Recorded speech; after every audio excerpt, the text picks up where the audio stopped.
Assalamualaikum warahmatullahi wabarakatuh.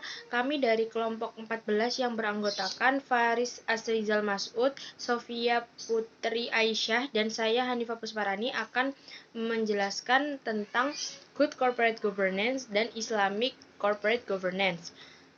Yang pertama itu ada konsep Good Corporate Governance. Nah,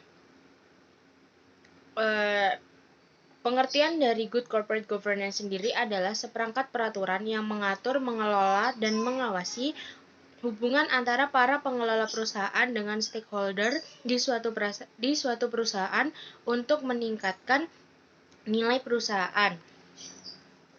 Lalu yang selanjutnya ada prinsip dasar Good Corporate Governance.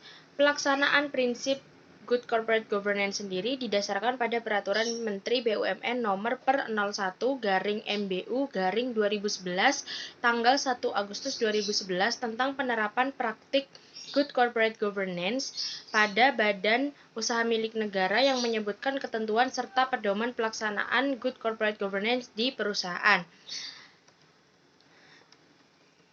Prinsip dasar tersebut diantaranya adalah transparansi, akuntabilitas, pertanggungjawaban, independensi, dan kewajaran serta kesetaraan. Lalu untuk tujuan penerapan Good Corporate Governance sendiri itu ada untuk pengoptimalisasi nilai perusahaan bagi pemegang saham dengan tetap memperhatikan pemangku kepentingan, memperdayakan fungsi dan kemandirian organ perusahaan sehingga pengambilan keputusan berdasarkan pada nilai moral yang tinggi dan kepatuhan terhadap peraturan perundang-undangan yang berlaku. Mendorong dan mendukung pengembangan pengelolaan risiko perusahaan dilakukan secara lebih hati-hati, akuntabel, dan bertanggung jawab yang sejalan dengan prinsip-prinsip Good Corporate Governance, serta mendorong perusahaan melakukan mekanisme check and balance pada setiap fungsi dalam proses bisnis di tiap level maupun fungsi. Sekian dari saya, lalu untuk materi selanjutnya akan dilanjutkan oleh rekan saya. Assalamualaikum warahmatullahi wabarakatuh. Perkenalkan, nama saya Sofia Putri Aisyah, NIM 204105061. Di sini saya akan menjelaskan tentang konsep Islamic Corporate Governance. Yang pertama di sini ada pengertiannya.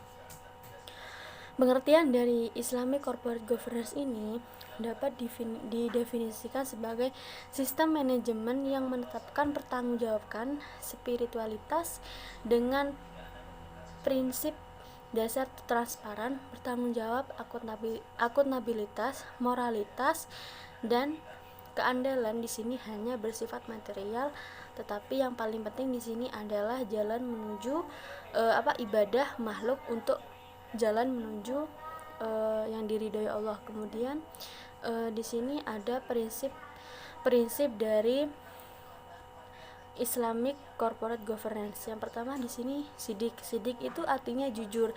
Jadi apa yang disampaikan ini harus sebenar-benarnya dan harus objektif.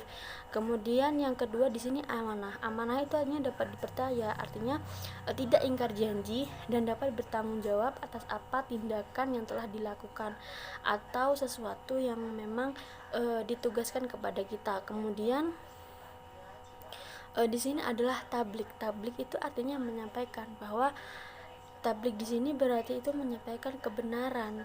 Jadi tidak memihak. Tablik ini memang berdasarkan fakta. Kemudian di sini yang terakhir di sini adalah fatonah. Fatonah di sini artinya cerdas, bahwa dalam sebuah perusahaan jika pemimpinnya itu cerdas, maka dapat mengcover dari prinsip-prinsip sebelumnya. Artinya jika pemimpin itu fatonah, maka mengambil keputusan itu sangat bijaksana, kemudian dapat meningkatkan kinerja dari perusahaan, kemudian dapat menutupi, artinya menutupi di sini adalah mengurangi kelemahan-kelemahan dari perusahaan, seperti itu. Kemudian di sini ada tujuan Islamic Corporate. Di sini tujuannya adalah dapat diusulkan untuk mendamaikan tujuan hukum syariah dengan model stakeholder dari corporate governance. Mungkin sekian dari saya. Terima kasih. Wassalamualaikum warahmatullahi wabarakatuh. Assalamualaikum warahmatullahi wabarakatuh. Di sini saya Faris Asrizal Masud ingin menjelaskan mekanisme Good Corporate Governance.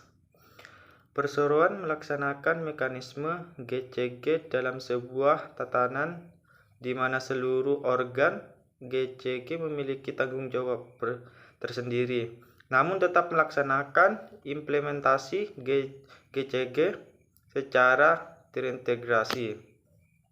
RUPS memiliki kewenangan tertinggi di mana para pemegang saham akan mempertimbangkan dengan seksama keputusannya demi kepentingan jangka panjang segala kewenangan pengawasan dan pelaksanaan keputusan tersebut kepada dewan direksi. Berdasarkan mekanisme tersebut, pengelolaan perusahaan pelaksana atas setiap keputusan RUPS tersebut dilakukan oleh direksi. Dewan Komisaris kemudian melaksanakan pengawasan dan memberikan nasihat untuk memastikan bahwa tujuan persona serta keputusan RU tersebut dilaksanakan dan dicapai. Dan Komite Strategi Manajemen Risiko dan Investasi. Direksi yang bertanggung jawab atas pengelolaan perseroan akan dibantu dalam menjalankan tugas perguruan tersebut oleh Sekretaris Perusahaan Internal, audit satuan kerja lain yang menjalankan fungsi pengurusan perusahaan. Di samping itu, perseroan juga melakukan audit independen terhadap penyajian laporan keuangan yang dilakukan oleh akuntan publik. Proses ini menjadi penting di mana laporan keuangan jadi salah satu informasi fundamental yang kini kerjanya perseroan dan pengelolaan yang dilakukan oleh manajemen. Mekanisme Islamic yang kedua, mekanisme Islamic Corporate Governance. Penerapan GCG dalam Islam berbeda dengan penerapan secara konvensional, yaitu adanya keharusan mematuhi prinsip syariah pada lembaga keuangan yang menerapkan prinsip syariah atau bank syariah, dan dapat pula diterapkan pada perusahaan yang berbasis syariah dalam konteks Indonesia. Prinsip syariah yang dimaksud adalah prinsip hukum Islam dalam kegiatan perbankan berdasarkan